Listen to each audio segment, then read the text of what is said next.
le vif de notre sujet. D'accord?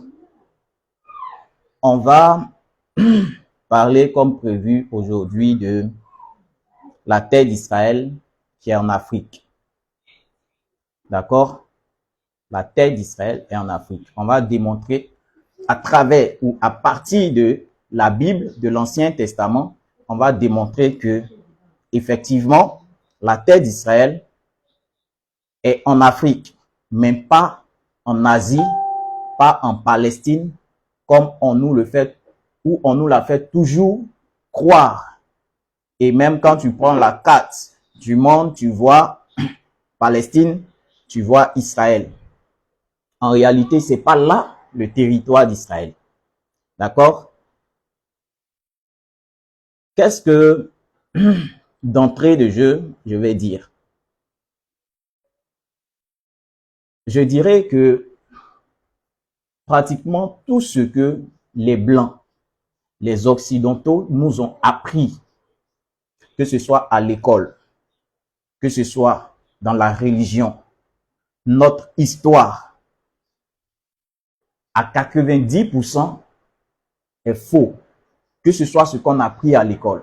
Si je posais la question aujourd'hui à un élève ou quelqu'un qui a fait les bancs, qui allait à l'école, qui a appris l'histoire, si je lui posais la question de savoir qui a découvert l'Amérique, évidemment, il va répondre pour dire que c'est Christophe Colomb qui a découvert l'Amérique. D'accord? Pourtant, c'est faux. Les Occidentaux, c'est-à-dire tout ce qui était à l'origine de l'homme noir, tout ce qui était à l'origine de l'Africain, ils se sont accaparés cela. Vous comprenez? Et donc, même le peuple de Dieu, la terre d'Israël, ils ont falsifié l'histoire de sorte à ce que on ne puisse pas se retrouver. Aujourd'hui, si tu dis à un noir qu'il est peut-être ou il est certainement un juif ou un hébreu, il va t'insulter. Pourtant, en réalité, les vrais hébreux, les vrais juifs sont de race noire. La vraie terre d'Israël est en Afrique. D'accord? Mais on va aller depuis la Genèse. Et je vais commencer par dire que déjà même, le jardin d'Éden était en Afrique. Ça va choquer beaucoup de chrétiens ou beaucoup de personnes. Mais le jardin d'Éden même était en Afrique. Les premiers hommes, dont Adam et Ève, étaient en Afrique. Et on va démontrer ça tout à l'heure. Déjà, la carte du monde même qu'on voit, je peux vous dire que c'est un mensonge. Parce que en réalité, la carte qu'on nous montre, en réalité, c'est renversé. D'accord? Et quand vous voyez même les différents continents, vous voyez l'Afrique qui est petit à côté des autres continents. Pourtant, en réalité, l'Afrique est le continent le plus vaste. L'Afrique est le continent le plus grand. Mais on va aller depuis la Genèse, d'abord pour toucher le premier point et comprendre que le jardin d'Éden même était en Afrique. D'accord? On va commencer avec le livre de Genèse, chapitre 2. Et puis au fur et à mesure, on va avancer et vous allez mieux comprendre. Parce que si on n'a pas situé le jardin d'Éden, on ne va pas comprendre la suite. Donc on va d'abord situer Éden ou encore le jardin d'Éden. Et à partir de là, on va savoir où Canaan était situé. Canaan qui est devenu plus tard Israël. D'accord? Donc, on va prendre le livre de Genèse. Genèse chapitre 2. Genèse chapitre 2. À partir du verset 10 ou le verset 10. Genèse chapitre 2. Donc, je vais prendre mon portable, là c'est un peu rapide. Genèse chapitre 2, verset 10. Il est dit quoi? Bon, je remonte un peu au verset 8. Puis l'Éternel Dieu planta un jardin en Éden. Donc, Éden, c'était le territoire. Et à l'intérieur ou sur le territoire d'Éden, c'est là que Dieu a mis le jardin. Voici pourquoi on a appelé ce jardin le jardin d'Éden. Puis, verset 8 de Genèse chapitre 2, puis l'Éternel Dieu planta un jardin en Éden du côté de l'Orient et il y mit l'homme qu'il avait formé. L'Éternel Dieu fit pousser du sol des arbres de toute espèce, agréables à voir et bons à manger, et l'arbre de la vie au milieu du jardin, et l'arbre de la connaissance du bien et du mal. Verset 10. Un fleuve sortait d'Éden. Désolé, il y a une coupure d'électricité, la pluie a commencé. On va m'apporter la lumière rapidement. Ok, merci. Donc, comme je disais, on lit verset 10. J'espère que vous m'entendez. Si vous m'entendez, faites-moi signe à cause de la pluie. Là. Excusez, il y a un problème de connexion à cause de la pluie. Là. Donc, le verset 10. Un fleuve sortait d'Éden pour arroser le jardin et de là, il se divisait en 4 bras. D'accord? Donc, le fleuve sortait d'Éden et arrosait le jardin. Et de là, d'accord? Excusez-moi, la connexion là balance beaucoup. Excusez-moi. On va essayer de se débrouiller avec. Donc, un fleuve sortait d'Éden pour arroser le jardin et de là, il se divisait en 4 bras. Le nom du premier est Pishon. C'est celui qui entoure tout le pays de Havila. D'abord, déjà ici, on nous dit c'est le premier fleuve qui sort. Entoure, d'abord le nom du fleuve est Pishon et il entoure le pays de Havila où se trouve l'or. Déjà, quand j'ai fait mes recherches, les pays où on trouve l'or, les pays qui sont riches ou les sous-sols qui sont riches en or, c'est la plupart des sous-sols se trouvent en Afrique. D'accord? Donc, ça, on n'a pas encore de certitude. Ok? Donc, on avance. Verset 12. L'or de ce pays est pur. On y trouve aussi le délium et la pierre d'onyx. Le nom du second fleuve est Guion. C'est ici qu'on va plus s'attarder. Le nom du second fleuve est Guion. C'est celui qui entoure tout le pays de Couche. D'accord? D'abord, Couche, c'est quoi?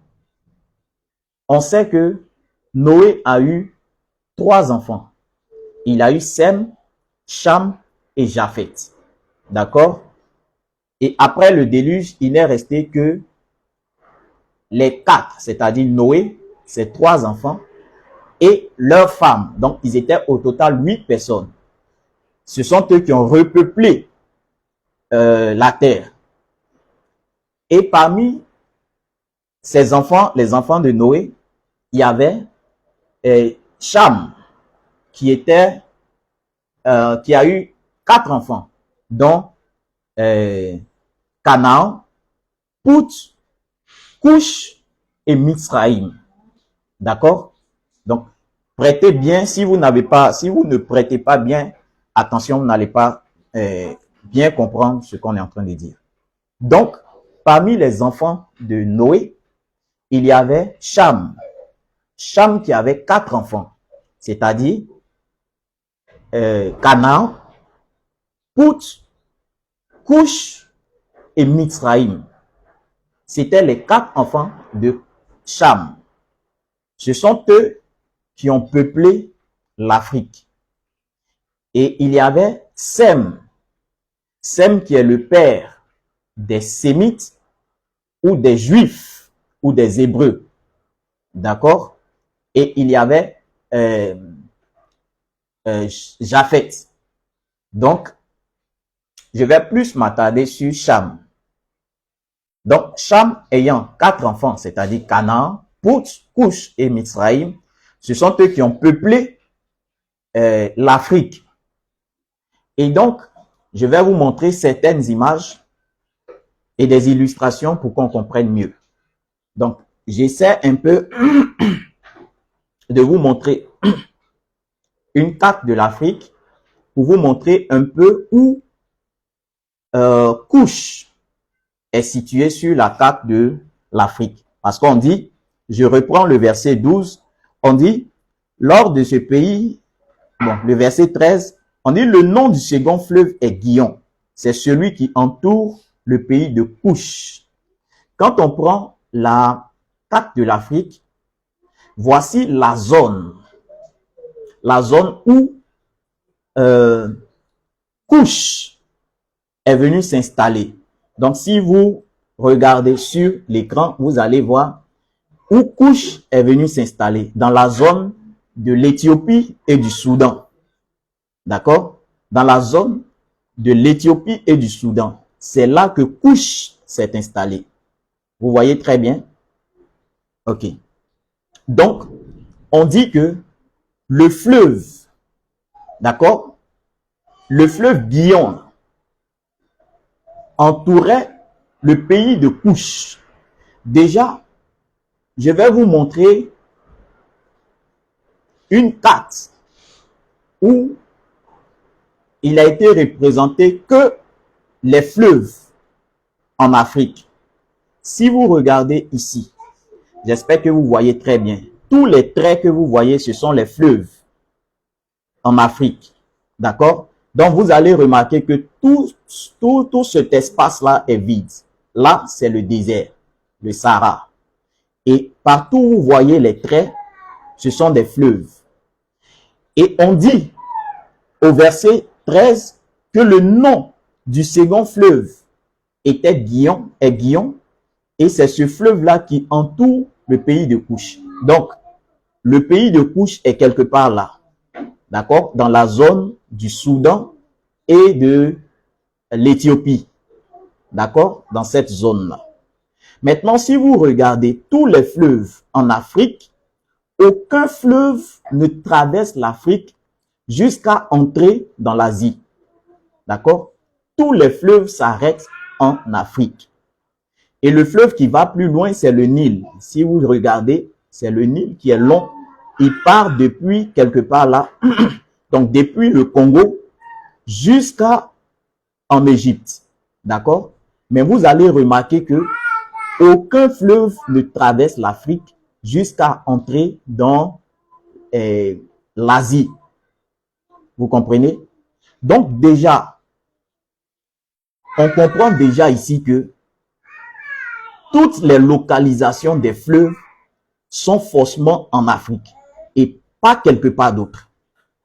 Vous comprenez? Toutes les localisations, que ce soit Pichon, que ce soit Guillon, que ce soit le 3e fleuve, que ce soit le 4e fleuve, tous les fleuves se retrouvent dans la zone ou sur le continent africain. Donc, aucun fleuve ne traverse. Quand vous regardez la carte de l'Afrique, aucun fleuve. Si vous regardez ce côté-là, il n'y a aucun fleuve qui traverse pour arriver à là. D'accord? Donc, quand on quitte de là à là, c'est directement, comment dirais-je, la mer qu'ils appellent la mer Rouge qu'on croise. Il n'y a aucun fleuve qui traverse l'Afrique jusqu'à arriver en Asie. Donc, on peut comprendre ici que quand Genèse chapitre 2, verset 13 dit, le nom du second fleuve est Guillon, c'est celui qui entoure le pays de Couch. Donc déjà, le pays de Couch, c'est un pays qui est en Afrique, situé sur le continent africain. Donc le territoire de l'Éthiopie et du Soudan. D'accord? Et comme j'ai montré tout à l'heure, cette carte qui nous montre tous les fleuves de l'Afrique, tous les traits que vous voyez, aucun fleuve ne traverse pour aller dans un autre continent. D'accord? Donc, on comprend automatiquement que tous les fleuves qui ont été cités ici, donc, ce fleuve qui arrose le jardin d'Éden et qui sort par 4 branches. Tous ces fleuves-là se trouvent en Afrique et le jardin aussi se trouve en Afrique. D'accord? Donc, on comprend ici que le jardin d'Éden est en Afrique. Il n'est quelque part d'autre qu'en Afrique. D'accord? Maintenant, il faudrait qu'on retienne le verset 3 parce que ce nom, Gihon, le fleuve Gihon, va nous servir plus tard. Maintenant, on avance, on va dans le livre de Genèse, chapitre 12. Genèse, chapitre 12, à partir du premier verset. Que je lis. L'Éternel dit à Abraham, va-t'en de ton pays, de ta patrie et de la maison de ton père, dans le pays que je te montrerai. Je ferai de toi une grande nation et je te bénirai, je rendrai ton nom grand et tu seras une source de bénédiction.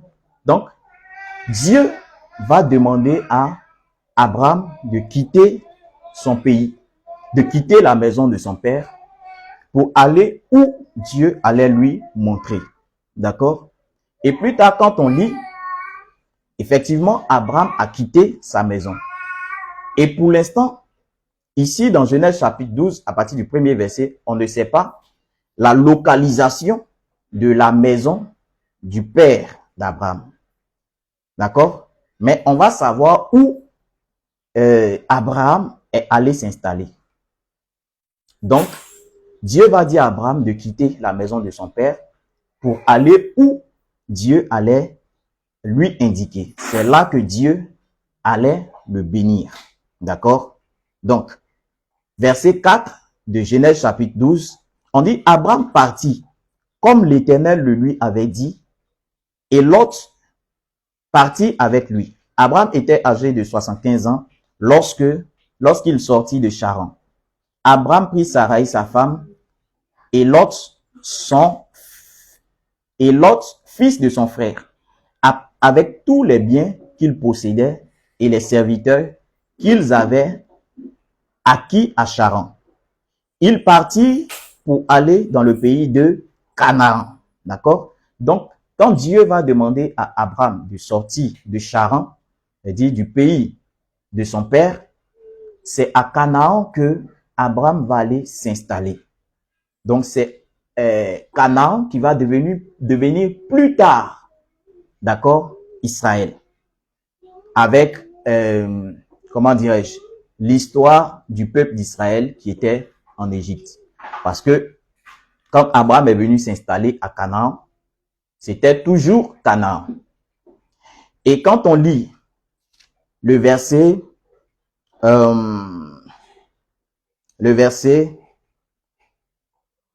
8 de Genèse chapitre 12, on dit, il se transporta de là vers la montagne à l'orient de Béthel et il dressa ses tentes, ayant Béthel à l'occident et Haï à l'orient.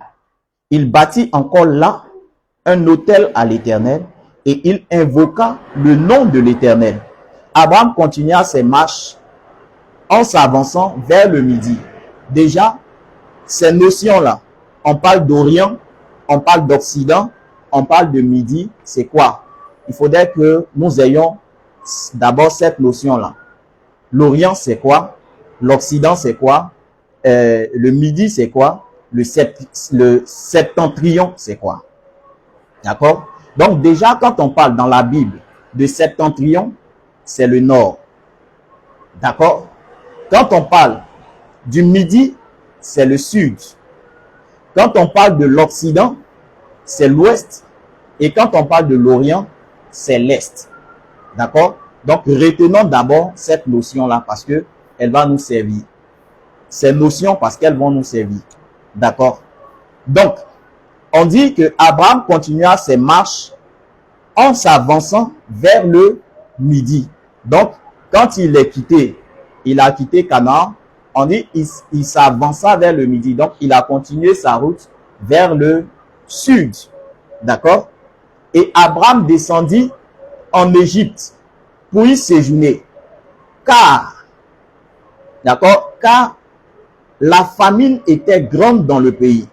Comme il était près d'entrer en Égypte, il dit à Saraï, sa femme, voici, je sais que tu es une femme belle de figure.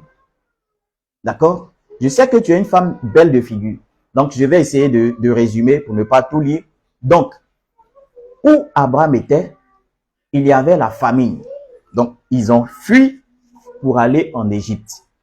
Arrivé en Égypte, Pharaon a vu la femme d'Abraham qui était belle. Mais avant d'arriver en Égypte, Abraham a dit à sa femme, si on arrive, ne dis pas que tu es ma femme, dis que tu es ma soeur. Parce qu'on ne sait jamais. Tellement parce que tu es belle, quand tu vas dire peut-être que il va m'épargner la vie, ou bien il va me faire des cadeaux, ainsi de suite. Donc, c'est comme ça, quand ils sont rentrés en Égypte, il a fait croire à Pharaon que Sarah ou Saraï était sa sœur. Donc, Pharaon a pris la femme d'Abraham. Et la nuit, Dieu va lui montrer que la femme que tu as prise là, c'est la femme de quelqu'un. C'est sa femme, mais ce n'est pas sa sœur. D'accord? Donc, j'essaie de résumer hein, l'histoire. Donc, quand Pharaon va se réveiller, il va appeler Abraham pour dire, tu m'as menti. D'accord? Tu m'as menti, Sarah, c'était ta femme. Et tu m'as menti que c'est ta sœur. Donc, il va demander ou il va les chasser. D'accord? Il va les chasser de l'Égypte. OK? Et quand on lit, on prend le chapitre 13, on va nous situer maintenant où ils sont allés. C'est-à-dire, Canaan, où ils étaient, ils vont retourner là-bas. Là, maintenant, ils vont nous situer géographiquement où est Canaan. Donc, on prend Genèse chapitre 13 à partir du verset 1. On dit Abraham, donc quand Pharaon les a chassés, on dit Abraham remonta d'Égypte vers le midi. D'accord? Abraham remonta d'Égypte vers le midi. D'abord, pourquoi on dit remonta et ensuite vers le midi?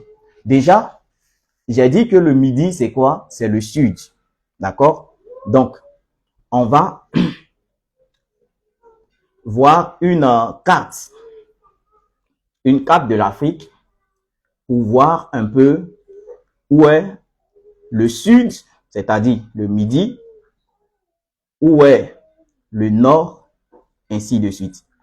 D'accord? Donc, si je prends, par exemple, cette carte, regardez très bien. Voici l'Égypte, le territoire d'Égypte. Ça, c'est une carte récente, hein, mais on sait que le territoire d'Égypte antique était plus vaste que ce territoire-là. Mais on voit ici, à l'extrême nord de l'Afrique, l'Égypte. On dit que Abraham a quitté l'Égypte et remonta vers le midi. Quand on dit le midi, c'est le sud. Donc, le sud de l'Égypte, c'est où? C'est tout ce territoire. D'accord? Le sud de l'Égypte, c'est tout ce territoire. Donc, on dit que Abraham quitte l'Égypte et il remonta vers le midi. Abraham quitte l'Égypte avec sa femme et il remonte vers le sud. D'accord? On va voir pourquoi on dit il remonte. D'accord? Pourquoi on dit il remonte? Regardez un peu cette illustration. Voici l'Égypte. D'accord? Et voici le Soudan. Regardez l'altitude de ces territoires-là. Regardez le Soudan. Le Soudan fait 3042 mètres d'altitude. Et l'Égypte, qui est en haut, fait 2642 mètres d'altitude. Donc, en matière d'altitude, l'Égypte est bas. D'accord? L'altitude de l'Égypte est basse par rapport au Soudan. Donc, si quelqu'un quitte l'Égypte et puis il vient vers le Soudan, forcément, il va monter parce que l'altitude du Soudan ou du sud par rapport à l'Égypte est élevée. D'accord? Donc, voici pourquoi ici, on nous dit au verset 1er du chapitre 13, Abraham remonta d'Égypte vers le midi. Lui, sa femme et tout ce qui lui appartient. D'accord? Donc, il remonta de l'Égypte vers le midi, de l'Égypte vers le sud. Donc, on a tous vu que l'Égypte est à l'extrême nord de l'Afrique. Donc, si quelqu'un quitte l'Égypte qui est à l'extrême nord et puis il va vers le midi, c'est sûr qu'il vient dans la partie centrale de l'Afrique, c'est-à-dire à l'intérieur de l'Afrique, mais il ne sort pas de l'Afrique. D'accord? Donc, on dit, il remonta jusque, on dit verset 3, il dirigea ses marches du midi jusqu'à Bethel, jusqu'au lieu où était sa tente au commencement. D'accord? Donc, on comprend que la tente ou la maison d'Abraham, qui était à Canaan, était au sud de l'Égypte. D'accord? Était au sud de l'Égypte. Donc, Canaan était dans, c'est-à-dire la partie sud par rapport à l'Égypte. Donc, quand on prend la partie sud par rapport à l'Égypte, c'est forcément en Afrique. C'est pas en Asie. Maintenant, pourquoi aujourd'hui on nous dit que Israël est ici? Pourtant, quand tu regardes Israël ici par rapport à l'Égypte, Israël est au nord. D'accord? Canaan, qui est devenu Israël, est au nord par rapport à l'Égypte. Pourtant, Genèse chapitre 13, verset 3 dit, verset 1 dit, Abraham quitta l'Égypte et se dirigea remonta vers le midi, vers le sud. Donc, forcément, Canaan va se trouver dans cette partie de l'Afrique. Forcément, dans cette partie de l'Afrique. C'est là que Canaan va se trouver. D'accord? Selon ce qu'on vient de lire. Ok? Maintenant, je continue. Est-ce que on a compris ce côté qu'on vient de démontrer? Déjà, on a démontré que le jardin d'Éden était en Afrique. Quand tu lis Genèse chapitre 2, verset 10 et tu descends, tu vas te rendre compte que le jardin d'Éden était en Afrique. Donc, si le jardin d'Éden était en Afrique, ça veut dire que Adam et Ève étaient en Afrique. Mais ça, samedi prochain, on va développer ce thème. Les vrais Hébreux, les vrais Juifs sont de race noire. Samedi prochain, on va développer ce thème. Mais aujourd'hui, on est sûr, la terre d'Israël est en Afrique. D'accord? Donc, on a démontré avec Genèse chapitre 2, Genèse chapitre 12 et chapitre 13 que Canaan était en Afrique. Ok? Canaan était sur le territoire africain. Quand je vais poursuivre ou à la fin, vous allez comprendre ceux qui se font passer pour des Juifs, qui sont dans la partie nord, ou je dirais est. D'accord? La partie est par rapport à l'Afrique. Donc, en Asie, c'est pas le territoire d'Israël. Ce n'est pas Canaan. D'accord?